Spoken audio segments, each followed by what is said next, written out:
राधे राधे, जय श्री कृष्ण।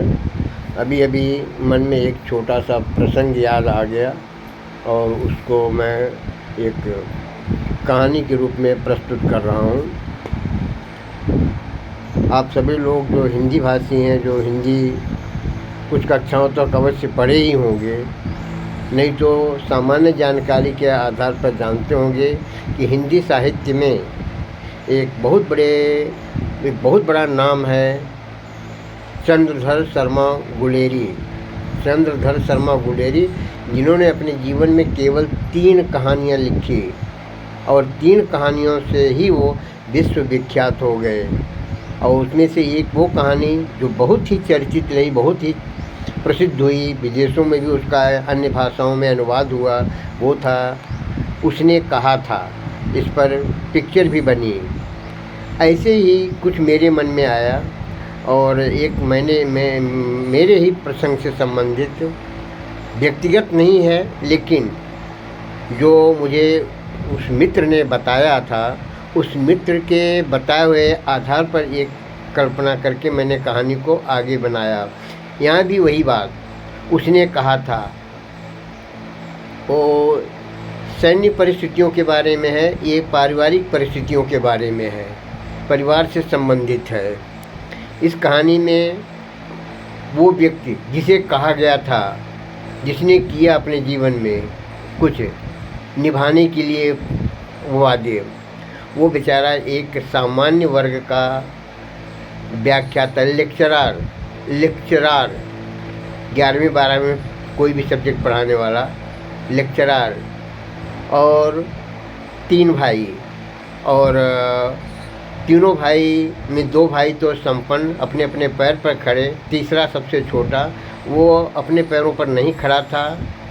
पारिवारिक परेशानी थी, वो न तो ज़्यादा पढ़ पाया और न तो अपने परिवार को देखभाल करने की उसके अंदर क्षमता ही इतनी थी। मगर माँ तो माँ होती है, माँ को तो उसके कितने भी बच्चे हो, सारे बच्चे प्यारे होते हैं। उसकी तमन्ना होती है कि सभी सुखी रहें। 2 तो सुखी थे, लेकिन तीसरा बेचारा विपन्न था। लेकिन उसकी परवरिश उसके मतलब माता पिता जो है देख रेख करते थे। अंतिम क्षण तक निभाने की कोशिश किया, लेकिन माँ बाप की उम्र होती ही कितनी है, बच्चों के सामने ही उनकी मौत हो जाती है। तो माँ ने तीसरे बच्चे, बड़े बच्चे को, सबसे बड़े बच्चे को, जो व्याख्याता था, लेक्चरार, उसको कहा था मरते मरते कि बेटा समझ लेना, ये तुम्हारे 2 भाई नहीं हैं, तुम 3 भाई हो, 2 तो अपने पैरों पे खड़े हो, तीसरा छोटा है और कमज़ोर है और इसकी आर्थिक स्थिति अच्छी नहीं है, और तुम्हारे भी 3 बच्चे हैं, तो इसको अपना चौथा बच्चा मान करके इसका भी जो है जीवन निभा देना। मुझे तुम पर विश्वास है और तुम ऐसा कर भी सकते हो। तो बड़े बेटे को माँ ने मरते मरते कहा था कि बेटा इसको भी, यानी अपने छोटे तीसरे भाई को भी अपना ही बेटा समझ करके इसकी भी नैया पार कर देना।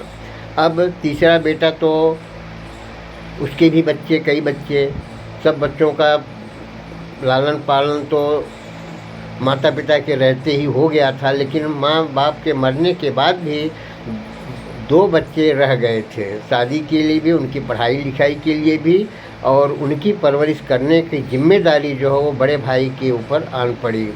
और बड़े भाई भी, एक समय आया कि वो भी अपना पैर कब्र में लटकाए बैठे। क्या करें, जो कुछ भी साथ में था वो फर्ज निभाने का, यानी माँ ने जो कहा था उसकी कही हुई बात को निभाने की कोशिश किया, लेकिन निभा नहीं सके। और प्रयास करते करते एक समय ऐसा आया कि वो भी बेचारे हार्ट अटैक से चल बसे। उस कहानी में, चंद्रधर शर्मा गुलेरी वाली कहानी में, तो वो बेचारा अपनी भाभी के कहे हुए बात को निभाते निभाते खुद जान दे दिया, लेकिन अपने दोस्त की जान बचा लिया। उसने जो कहा था, यानी उसके मित्र की पत्नी ने जो कहा था वो उसने निभा दिया। लेकिन हमारी कहानी में बेचारा वो बड़ा भाई अपनी माँ की कही हुई बात को निभा नहीं पाया और चाहते हुए भी, हाँ, सोचते हुए चाहते हुए बेचारा गुजर गया। तो उसने कहा था कहानी, यहाँ पर उसके पैरेलल दूसरी कहानी, निभाना भी जो है ऊपर वाले की मर्ज़ी पर होता है। जब वो चाहता है तभी हो पाता है, अपना सोचा हुआ कुछ होता नहीं है। राधे राधे, जय श्री कृष्ण।